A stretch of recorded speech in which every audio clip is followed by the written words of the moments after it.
The president summoned his Homeland Security team to the White House to find out why the system failed in what he called a potentially disastrous way.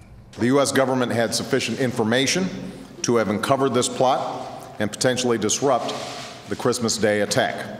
But our intelligence community failed to connect those dots, which would have placed the suspect on the no-fly list. It is increasingly clear that intelligence was not fully analyzed or fully leveraged.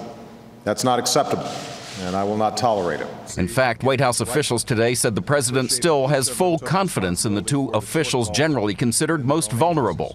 Homeland Security Secretary Janet Napolitano, who ignited a firestorm when she initially said the system worked, and Director of National Intelligence Dennis Blair, whose job was created after 9/11 to connect the dots in exactly this kind of case.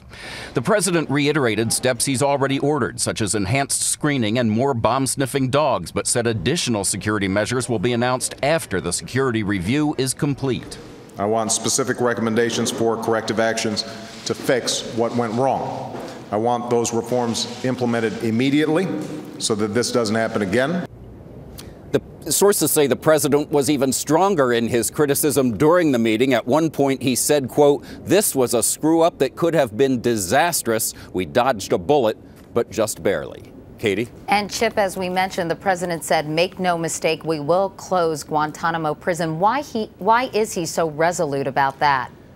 Well, the president firmly believes that Guantanamo has been successfully used as a recruiting tool for al-Qaeda. In fact, the White House insists that al-Qaeda in Yemen actually helped create itself and attract a lot of its people by using Guantanamo as a recruiting tool. So he is just not going to back down on that. And that's really important because the Yemen decision not to send more of them back from Guantanamo, almost half of the people at Guantanamo are from Yemen.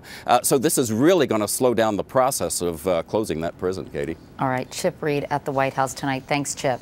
Bob Schieffer is our chief Washington correspondent and anchor of Face the Nation. Bob, as Chip just mentioned, White House Press Secretary Robert Gibbs said today the president has full confidence in his national security officials, but you're hearing otherwise? Well, I tell you, Katie, they may not be ready to officially confirm it at the White House, but when the president said today that we had the information to prevent this, but it was not properly analyzed, that means there are going to be some changes made. We're hearing at least two top officials may be leaving before this is over, maybe more. The president, you remember, has come under withering criticism that he didn't even understand how serious all this was. On Christmas Day, the government was trying to minimize all this, was telling us it was safe to fly.